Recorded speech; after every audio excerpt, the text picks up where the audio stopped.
National equipment identity register বা NEIR সংস্কার সহ 3 দফা দাবিতে কারওয়ান বাজার সার্ক ফোয়ারা মোড় অবরোধ করে বিক্ষোভ করছেন মোবাইল ফোন ব্যবসায়ীরা। এই অবরোধের জেরে পুরো শহর প্রায় অচল হয়ে পড়ে, যাত্রীদের পড়তে হয় তীব্র যানজটে। বিস্তারিত জানাচ্ছেন সিরাত আল মুস্তাকিম। বিকেল ৫টার পরপরই ন্যাশনাল ইকুইপমেন্ট আইডেন্টিটি রেজিস্টার বা NEIR সংস্কার, একচেটিয়া সিন্ডিকেট প্রথা বিলোপ এবং উন্মুক্ত আমদানির সুযোগ সৃষ্টির দাবিতে রাস্তায় নেমে আসে মোবাইল ফোন ব্যবসায়ীরা। অবরোধ করে কারওয়ান বাজারের সার্ক ফোয়ারা মোড়।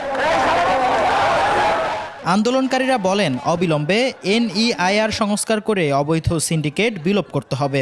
দাবি আদায় না হওয়া পর্যন্ত রাস্তা না ছাড়ার হুঁশিয়ারি দেন তারা। আমাদের ব্যবসায়ীদের যে দাবি আছে সেই দাবি সরকার মেনে নেবে, তারপরে আমরা রাস্তা থেকে উঠে দাঁড়াবো।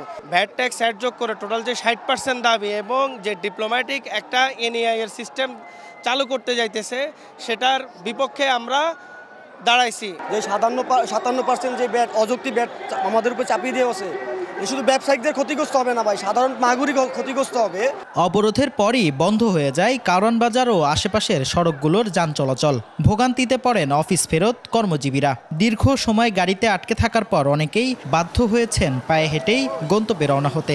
এই সবগুলো মিলে একটু ভোগান্তির শেষ নাই ভাই। আসলে আমরা সাধারণ মানুষ এটা নিয়ে খুবই দুর্ভোগের মধ্যে আছি। আমরা সাধারণ মানুষ তো সবসময় তো কষ্ট পাই। স্কোয়ার হাসপাতালে হাইটাইছি,